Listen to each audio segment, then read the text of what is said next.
different view based on what I've learned from my family and grandfather.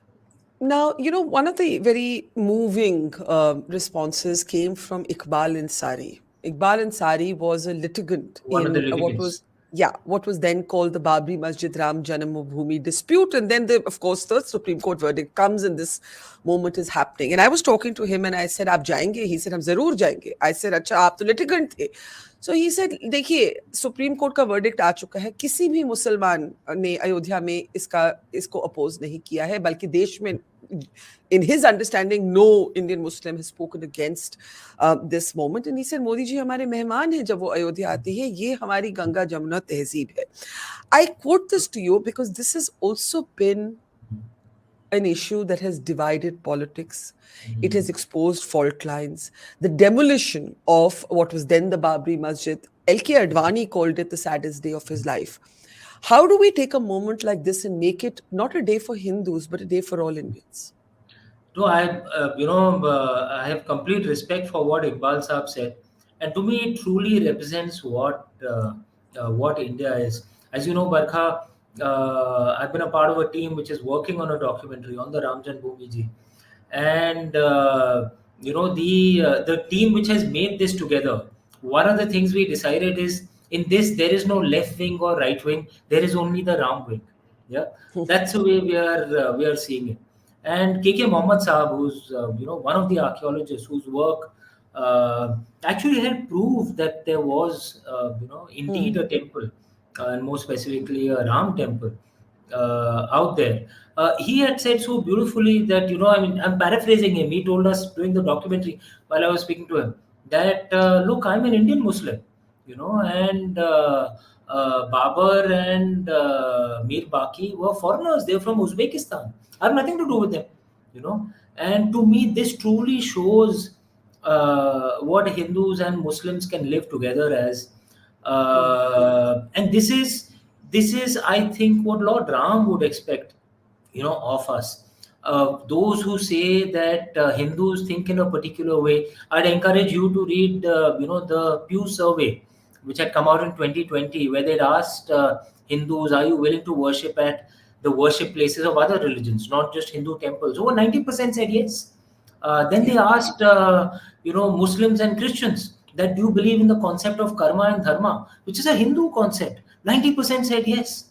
There is, I think there is a public, unfortunate debate that happens in some TV channels and where it's set up more like a gladiatorial match, where truly Ram Banai Jodi, left wing extremists, right wing extremists, they feed each other. And look, I don't blame politicians. I have respect for Indian politicians. India is not an easy country to manage. And look, they have to do what they have to do to get votes. But at least those of us who are not in politics must aim for unity. This is, of course, a Hindu temple. Lord Ram is a Hindu god, but Lord Ram belongs to all Indians. And what Iqbal Saab said to me shows what Indian Muslims think. What K.K. In Mohammed fact, you Saab reference you shows reference what. that Pew survey. So our producers just pulled it up, and I think it's worth reading out that most Indians of all religions surveyed believed in karma. The idea that people will reap the benefits of their good deeds. This Yeah, includes roughly three-quarters of Hindus and Muslims and Jains. So yeah, basically, 77% of all faiths polled yeah. Believe believed in this. this idea. In fact, they asked, if I remember correctly, they asked Muslims, "Do you believe that all religions are true?" If this question was asked in Pakistan, perhaps only 2-3% of Muslims would say yes. But in India, vast majority of Indian Muslims said yes, all religions are true. This is what we must remember. And to me, Lord Ram's temple being rebuilt it's not a Hindu Muslim. It wasn't a Hindu Muslim fight. It was actually an Indian foreigner fight. Babar was a foreigner. He refused to even be buried in India, right? It was one of his conditions on his death. This is an Indian moment. Yeah, I think it's very important, but because the comments you make about Babar, the worry is that that reference today can become a kind of dog whistle to smear Indian Muslims as outsiders, and that is what has to be avoided at all costs. You would agree, I'm sure. Barkha, this, one again, our history is unfortunately not taught to us well. And I think our establishment historians made a mistake in some of the things that they did.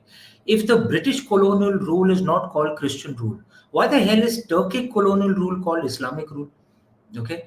Bollywood adds to the confusion because we think that Akbar looked like Prithviraj Kapoor, or Babar looked like Ranveer Singh. Sorry, Alauddin Khilji looked like Ranveer Singh. And if you notice in our movies, they are shown as speaking Urdu. They did not speak Urdu. Urdu is our language. It's an Indian language. They would have Yeah, spoken Turkic or Farsi. We wouldn't have understood anything that's of right. what they were saying. We are clear in our minds that the British were foreigners. We are not clear in our minds that the Turks were also foreigners. And one of the things that is missed out in our history books, that the Indian Muslims, they were called Hinduana Muslims. No, these days they're called Paswanda Muslims, were as oppressed by the Turkic invaders as the Indian Hindus were. Do you know that in Agra there were some Hindus who were allowed? A few Rajput Hindus would be allowed. Paswanda Muslims weren't allowed into Agra. This has been spoken of by I think there's a Paswanda Muslim scholar called Faiz Hamid who said that.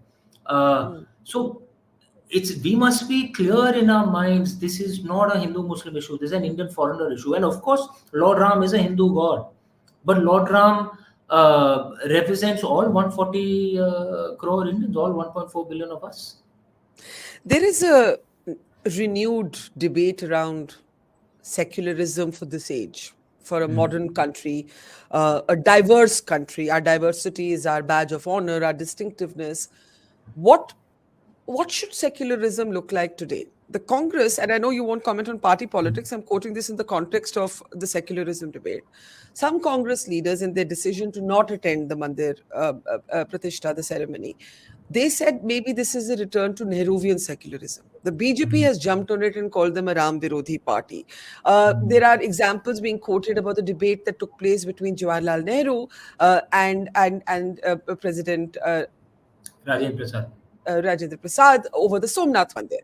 Yes. Yeah. Now, what does secularism look like in a country as diverse as ours? Um, Barkha, I think at a deeper level, there's a lot of confusion in our society and, frankly, our state. From 1947 onwards, the original constitution, Dr. Ambedkar's drafting committee, there was actually a debate on the inclusion of the word secularism, and And it came in the 1970s. Yes, it was yeah, it added in came during the 1970s. emergency era, and in Yes. fact, there was a debate, and Dr. Ambedkar had given reasons for why socialism was not included, for why secularism was not included. Look, the Western conception of secularism emerged because of their historical baggage. It was essentially a rebellion by those fighting for reason and science against the dominance of the church. That's where the secular concept emerged, the separation of the church and the state.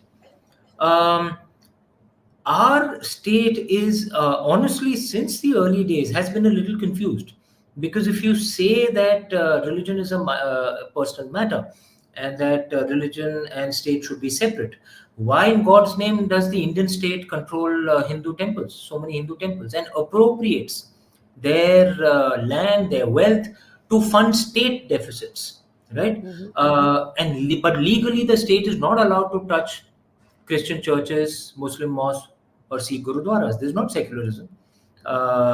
Similarly, now this is of course unfair to Hinduism, but on the other hand, you can claim that Hindus, Sikhs, Jains, Buddhists get tax benefits, with Christians and Muslims don't. This is unfair to, because of the undivided family law. This is unfair to Christians and That's Muslims. right. That's right. Personal laws are decided on on religions. There are some states within India which do not see consummation of child marriage as statutory rape.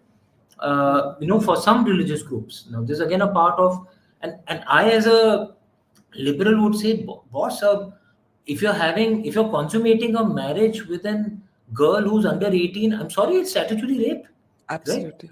Now, so our state has actually not been secular, and I think the problem is that at some levels we are trying to apply French and European principles to a country that is radically different, right?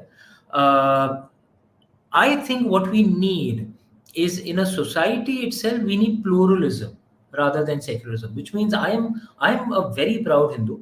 I've never hidden it from even in 2010 when my first book was published, when it wasn't fashionable to say so. I would say I'm a proud Hindu, right? But from that time till now, I also say I respect all other religions. I just said it right now in this interview as well. That is pluralism. It's not, the strict Western secularism. Then how should the state be? The state, I would suggest that we should have the Chanakyan approach to a state, which is that the state will do only very few things. It will not get involved in matters that the society should look at. But those few things, the state will have a similar law for everyone. So the state gets involved in too many things. The Indian Yeah, state, we are more in unspoken so you state. are making a case in a way for secular law. I'm using the word secular, but Yes, secular laws, the secular state family should be laws. the state should not differentiate between different religious groups, but to do that the state must restrict itself to a few things that only the state can do. The rest of the things, how temples should be run, yeah, it's a society's job. Yeah, what does the state